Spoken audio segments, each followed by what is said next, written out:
Time viewers of Channel 5 know the name Steve Sprasia. Steve was a reporter for News Center 5 for 16 years until he moved to North Carolina in 2005. And before that, Steve was a local radio reporter. That's when he became part of the story of the Bridgewater Triangle. The spring of 1979 proved to be the most active period of documented UFO sightings in the history of the Bridgewater Triangle region. A number of news outlets and law enforcement agencies were flooded with reports of large, low-flying UFOs. During that time, former WHDH reporters Jerry Lopes and Steve Sprasia claimed to have witnessed what is arguably the most famous UFO sighting to occur within the Bridgewater Triangle. Jerry Lopes and I worked at WHDH Radio, and we were heading down to the Raynham dog track, and when we got off 24 onto 106, I noticed this really bright light over the tree line, and the light was coming closer and closer and getting bigger and bigger.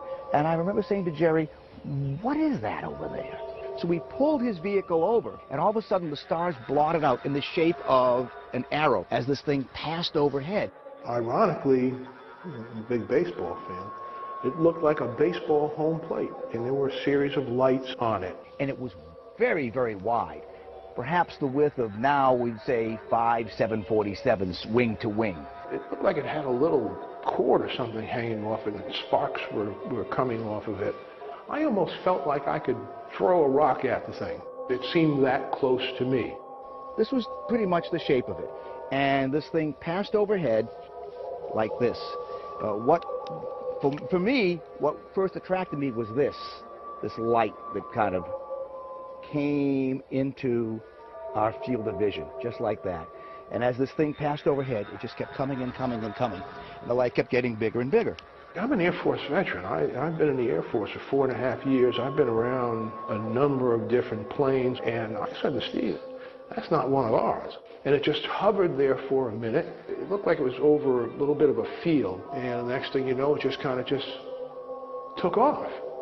We continued on to the dog track, and most of the conversation that evening was, what did we see? Up to that point, I had been 100% skeptic. I thought anybody who ever saw these things, they were either crazy or publicity hounds, or there was just something wrong with them in their head altogether. What I didn't realize at the time was that a lot more people had seen it than just Jerry and I. Interestingly, over the course of the next week, there were a series of spottings, different sightings. It was reported in the papers, reported on the radio station, and at that point, Steve and I decided to come forward and say, hey, we actually saw something. A couple of days later, an article appears in the Brockton Enterprise. And not only does it have interviews with Jerry and I, but quite a number of other folks in and around the Randolph area who had seen it. But they've got the staff artist take all of our recollections and put together a drawing, an artist rendition, which looked pretty much like this. So great to see Steve again. Joining us now, the co-directors of the Bridgewater Triangle, Aaron Cadieux and Manny Familare. Thank you so much for joining us. Thank you. Thank you for having us. So let's start with what drew you to the subject to begin with. Well, growing up as a kid, I was into the unusual. I loved the TV show Unsolved Mysteries. So we had a family friend that had told me about some weird things happening in and around East Bridgewater, the town I was living in. So I remember going to the library, and I heard about Bigfoot sightings and UFO sightings, and I was only a kid. And growing up around the same time, I was into my parents' VHS camera. I loved taking it wherever I went. And I remember saying to a friend, I want to make a movie on this one day. And this is really an interesting thing. I mean, Bigfoot, we were only kids. And I will admit, as a kid, we all went out there looking for Bigfoot. We had baseball bats and hockey sticks and everything. We didn't fight them, but we went out there.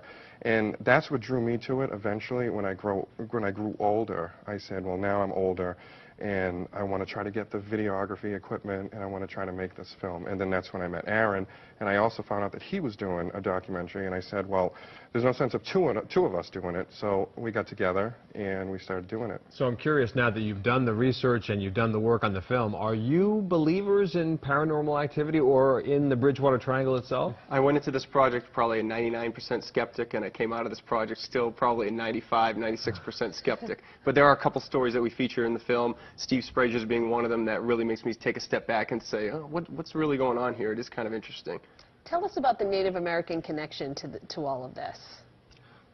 Well, King Philip's War, for people that don't know about it, was the bloodiest war on a per capita basis in American history. So there is a theory that the negative energies from that conflict are what basically left a stain in southeastern Massachusetts and are a possible cause of the strange activity within the Bridgewater Triangle. We present it in the film simply as a theory, nothing more than a theory, but it is something that people talk about. Danny, what do you think? I think that there is something special about the area. Everybody has their own theories as to what it could be. We may never know the answer to it. It could be hundreds of years back, thousands of years back. We don't know. But there is something that draws these stories out, and they stay consistent. And I said before that the best stories come from people that have never heard of the Bridgewater Triangle. These are the people that have told you that, you know what, I did see something, or I saw some weird light in the Hockomock Swamp. And you say, have you ever heard of the Bridgewater Triangle? And they say, no, what is that? These are the stories that I feel are the best ones. They're believable. Most validity. And where can people see the documentary? We have 2 screenings coming up, one on Friday night at a small venue in Bridgewater called Uplifting Connections. We have another screening that was actually supposed to be last night and was postponed to January 8th at the Alley Theater in Middleborough, Massachusetts. To get more information on those, they can go to our website, thebridgewatertriangledocumentary.com, and click on upcoming screenings. Great. Thank you so much. Great. Wonderful to have you here. Thank you very much for having us. Really appreciate it. Pleasure.